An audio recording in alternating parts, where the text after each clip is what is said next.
नमस्कार। ज्ञानवर्धक इस चैनल में आपका बहुत बहुत स्वागत है। आप देख रहे हैं महाभारत के संवेदनशील प्रसंगों को एपिसोड के रूप में। आपका निरंतर सपोर्ट मिल रहा है, स्नेह मिल रहा है, इसके लिए आपका बहुत बहुत धन्यवाद।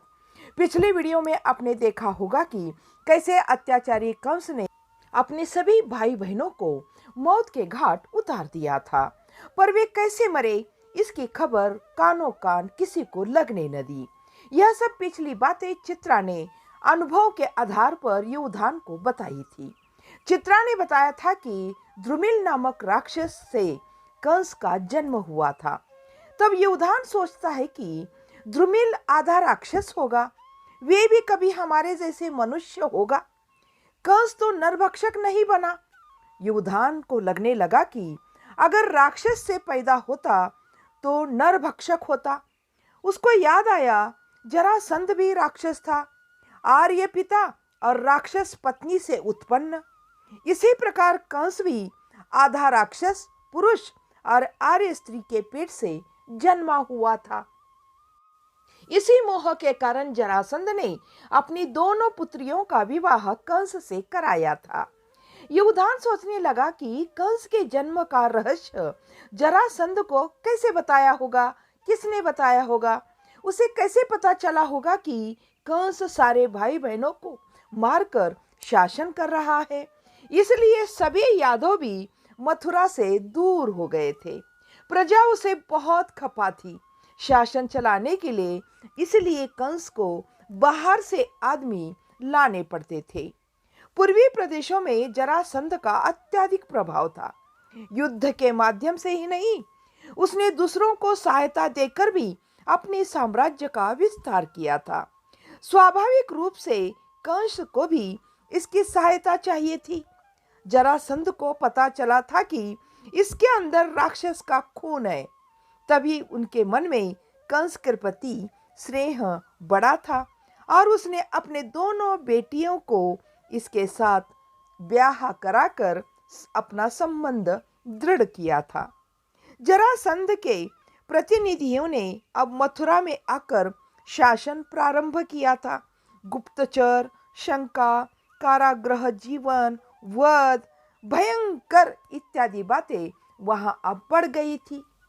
लोग अपनी रक्षा के लिए शस्त्र उठा भी नहीं सकते थे। शस्त्र सीखना तो बहुत दूर की बात थी। सब लोग बहुत डर गए थे। कंस जरासंध की सहायता पर अधिकाधिक निर्भर हो गया था। उसी तरह वह कंस अपने लोगों से दूर भी होता चला जा रहा था।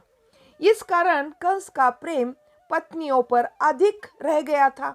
यह स्वाभाविक भी था, क्योंकि मथुरा में उसका अपना कहने वाला कोई नहीं बचा था। पत्नियों के बिना वह न खा सकता था, न सो सकता था और न किसी से मन की बात कह भी सकता था। उनमें एक की गोद में सिर रखता तो दूसरी पंखे से हवा करती। कंस किसी दासियों की ओर आंख उठाकर भी नहीं देखता था। बड़ी पत्नी का नाम अस्ति था और छोटी का नाम था प्राप्ति। दोनों में किसी को भी संतान नहीं हुई थी। संतान न होने पर वह तीसरी पत्नी की इच्छा भी नहीं कर रहा था, क्योंकि इसको जरासंध का भय था। कंस अपनी सगी बहनों का वध कर दिया था, परंतु चाचा देवक की बेटी देवकी पर उसे विचित्र सा स्नेह था। देवकी का मुख ही ऐसा था। वसुदेव की 7 पत्नियां थी, वह सब देवक की पुत्रियां ही थी। युवधान सोचता है कि देवकी पर उसका विशेष स्नेह क्यों रहा होगा। शायद वह सोचता होगा कि देवकी से जब बच्चे जन्म लेंगे तब किसी एक बच्चे को दत्तक लेकर सिंहासन पर बिठाने की उसकी इच्छा रही होगी। कंस के दरबार में ज्योतिषी मगध के थे। वे कंस की भविष्यवाणी किया करते थे। देवकी के गर्भ से जन्म लेने वाले बालक के द्वारा ही उसकी मृत्यु निश्चिंत है। ऐसी भविष्यवाणी सुनकर कंस बहुत देवकी से चिढ़ रहा था। इसलिए कंस के मन में देवकी और वासुदेव के प्रति अब द्वेष उत्पन्न हो गया था और यह स्वाभाविक भी था। इस कारण कंस ने उन दोनों को कारागृह में डाल दिया था।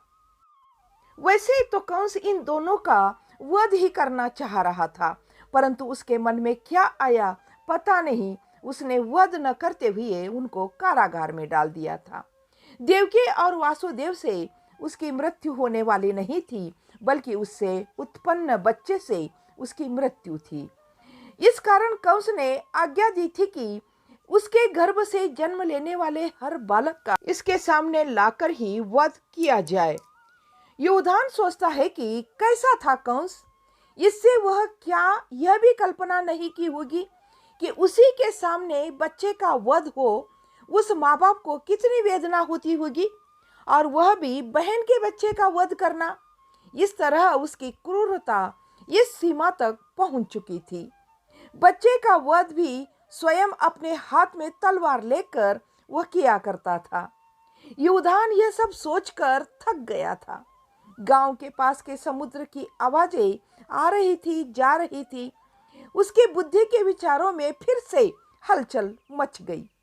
मगध के ज्योतिषी की बात पर कंस ही, देवकी और वसुदेव भी विश्वास करते थे।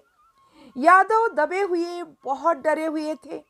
यादवों के मुखियागण यदि कंस का वर्चस्व न स्वीकार करते तो संभव था वहां जीना उनका दुभर हो जाता था। कारागृह में जन्मे अपने 7 बच्चे को देवकी ने अब खो दिया था। अब 8वें बच्चे को बचाने की उन्होंने एक योजना बनाई। उन्होंने एक बात पहला दी कि बच्चे के होने में अभी 1 महीना बाकी है। अभी तक देवकी पैदा हुए सभी बच्चों को कंस को समय पर अर्पित कर देती थी, इसलिए कंस को कोई संदेह नहीं था। समय पर जन्मे इस बालक को वसुदेव के मित्र नंद के घर भेज दिया और उसके स्थान पर दूसरा बच्चा लाकर यह बात फैलाई कि बच्चा अभी हुआ है। 5-6 दिन के अंतर को कंस कैसे जान पाता, पर देवकी को यह विश्वास था कि वह कंस का मारक जन्मा है। यही सोचते सोचते युधान का मन फिर कृष्ण की ओर चला गया। उसके ध्यान में कृष्ण के पालने वाले माता पिता का चित्र उभर आया। नहीं तो अखाड़े से एक छलांग में कंस पर टूट पड़ने का साहस उसमें कहां से आता।